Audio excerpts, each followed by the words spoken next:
Friends, நம்ம இன்னைக்கு கோங்குரா சட்னி எப்படி பண்ணுறதுன்னு பார்ப்போம். அதாவது புளிச்சக்கீரை எப்படி பண்ணுறதுன்னு பார்க்கலாம். இது ஆந்திராவில் ரொம்ப ஃபேமஸ்ஸு. இது கோங்குரா சட்னின்னு சொல்லுவாங்க.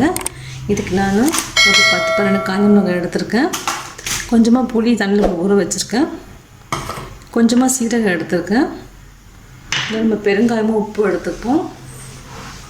நான் ஒரு கட்டு இருக்கும். இந்த கீரையை நான் நல்லா கழுவி தண்ணி எடுத்து வச்சுருக்கேன். நம்ம எப்படி செய்யுதுன்னு பார்க்கலாம். மிளகா போட்டு வறுத்துக்கலாம்.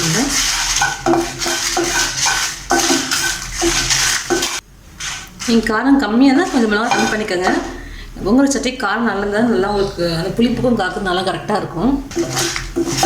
மிளகாவை எடுத்துக்கலாம். சீரகமும் மிளகா இதில் போட்டுருக்கேன். நம்ம ஃபஸ்ட்டு இதை அரைச்சி எடுத்துக்கலாம். அதுக்குள்ளே நம்ம கொஞ்சமாக இந்த எண்ணெய் ஊற்றிட்டு கீரையை போட்டுப்போம். அதில்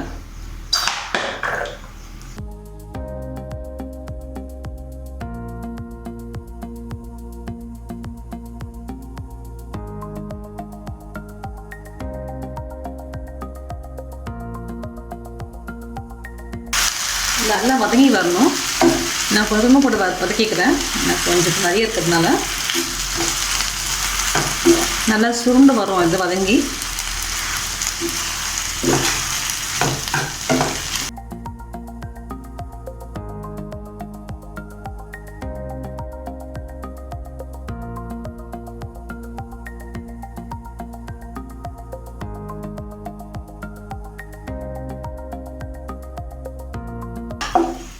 எப்படி சுருண்டு வந்துடுச்சு. ஃபுல்லாக அதுனோடனே அப்படியே சுருண்டுடுச்சு.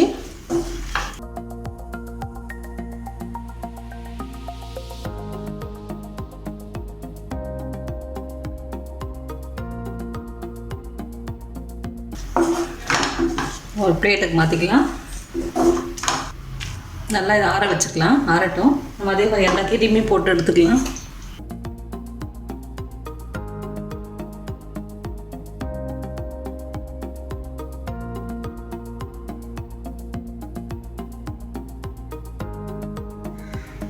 பாருங்கள், நம்ம அவ்வளோ கீரை இருந்துச்சு. வதக்கணுன்னே எவ்வளோ கம்மியாகிடுச்சு பாருங்கள். நல்லா சுருங்கிடுச்சு. இப்போ இதெல்லாம் ஆறட்டும். இது அதுக்குள்ளே மிளகாவையும் சீரகத்தையும் நம்ம அரைச்சிடுவோம். அரைச்சது இந்த இருக்குது. மிளகா அரைச்சிட்டோம். இப்போ இதோட நம்ம கீரையும் இப்படி அரைச்சிக்கலாம். ரொம்ப மையாக அரைக்க வேண்டாம். சும்மா ஒரு சுற்றினா போதும். இதோட கொஞ்சமாக பெருங்காயம் போட்டுக்கலாம். நம்ம ஊற வச்சுருக்க புளியை எடுத்து இதில் போட்டுப்போம்.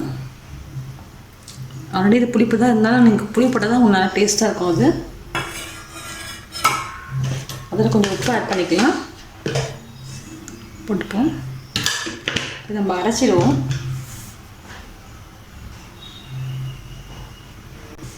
பாருங்கள், நம்ம சட்னி ரெடி ஆகிடுச்சு. ரொம்பவும் அரைக்கல, ஓரளவுக்கு தான் அரைச்சிருக்கோம். நம்ம தாளிச்சிடலாம். அதை எடுத்து பேன் வச்சுக்கலாம். அது நல்லா எண்ணெய் நல்லா நிறைய ஊற்றிக்கோங்க. அப்போ தான் டேஸ்ட்டாக இருக்கும்.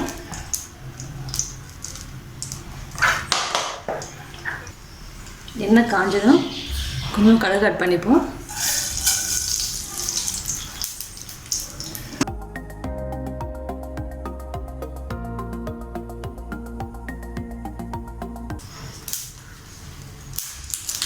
கடுகு பொடிஞ்சிருச்சு.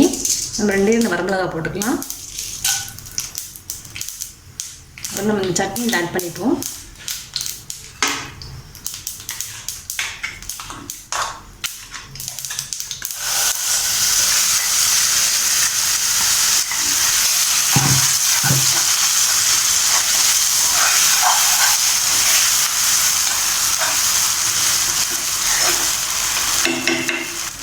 தண்ணி எதுவும் ஆட் பண்ண வேணாம். அதுலேயே நம்ம இந்த கீரையோடது நல்லா அரைச்சிடும். அது தண்ணி ஊற்றாமல் அரைச்சா போதும்.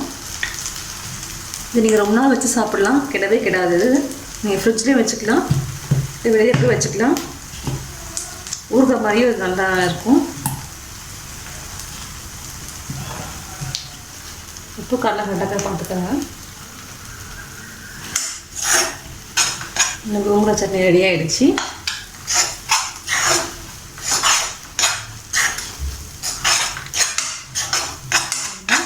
நம்ம சட்னி ரெடி ஆகிடுச்சு. இப்போ நம்ம இறக்கிக்கலாம்.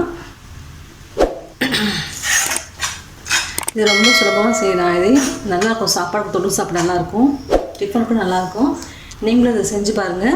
கமெண்ட் சொல்லுங்கள். தேங்க்யூ.